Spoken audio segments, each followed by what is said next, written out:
Bonjour à tous et bienvenue sur Table Tennis Belgium TV pour un nouvel épisode du podcast tactique et stratégie en tennis de table. Alors aujourd'hui dans cet épisode nous allons parler des manières d'embêter, d'ennuyer, de jouer contre les top spinners. Alors un top spinner a généralement 5 faiblesses de base. La première c'est qu'il n'est souvent pas prêt à contrer une attaque adverse. La deuxième, c'est qu'il est vulnérable face aux balles courtes. Ça peut être un retour court, une poussette courte ou un bloc mort, un bloc sans effet, sans vitesse dedans. La troisième faiblesse, c'est qu'ils ont généralement, le top spinner un swing plus long. Ça le rend plus lent et ça le force à reculer de la table. La quatrième, c'est qu'en déséquilibre ou loin de la table, il va employer son énergie pour développer de l'effet et pas de la vitesse. Et la cinquième, c'est qu'un top plus court est facile à agresser et qu'un topper ne peut pas garder tous ses coups toujours extrêmement profonds, loin sur la table. La manière la plus évidente de battre un top spinner est de ne pas le laisser attaquer. Si vous prenez l'initiative en premier, vous enlevez son top spin de l'équation et vous le forcez à faire un coup plus défensif, un bloc ou bien un coup d'attaque compliqué, un contre-top par exemple avec une marge d'erreur plus grande.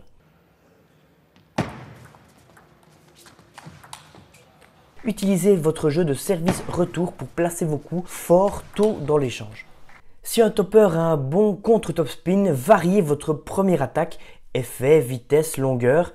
Et si vous gardez la balle courte, il aura du mal à placer son coup fort directement.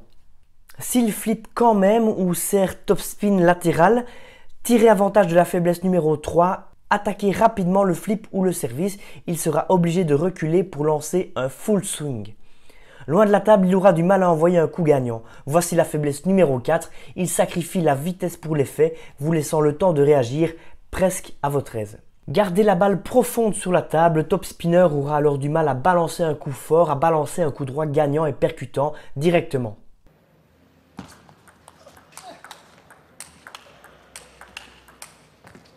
À cause de ce full swing plus long et de son éloignement de la table, le top spinner est particulièrement vulnérable au changement de rythme et de direction. Faiblesse numéro 2, profitez-en. Face à un gros top spinner en coup droit, ne faites pas l'erreur de tout envoyer dans son revers, surtout si ce n'est pas fond revers. Ce type de joueur est souvent très percutant en pivot. Allez à la place chercher le plein coup droit d'abord avant de repasser par le revers, son coup faible qu'il devra faire en mouvement, c'est beaucoup plus dur à exécuter. Contre un top spinner à l'aise des deux côtés, la clé est de trouver son coup le plus faible, souvent le revers ou le milieu. Ou bien sûr de ne pas le laisser topper. Les joueurs forts en top revers semblent plus fragiles en déplacement arrière-avant et sur le repositionnement après avoir été fond revers.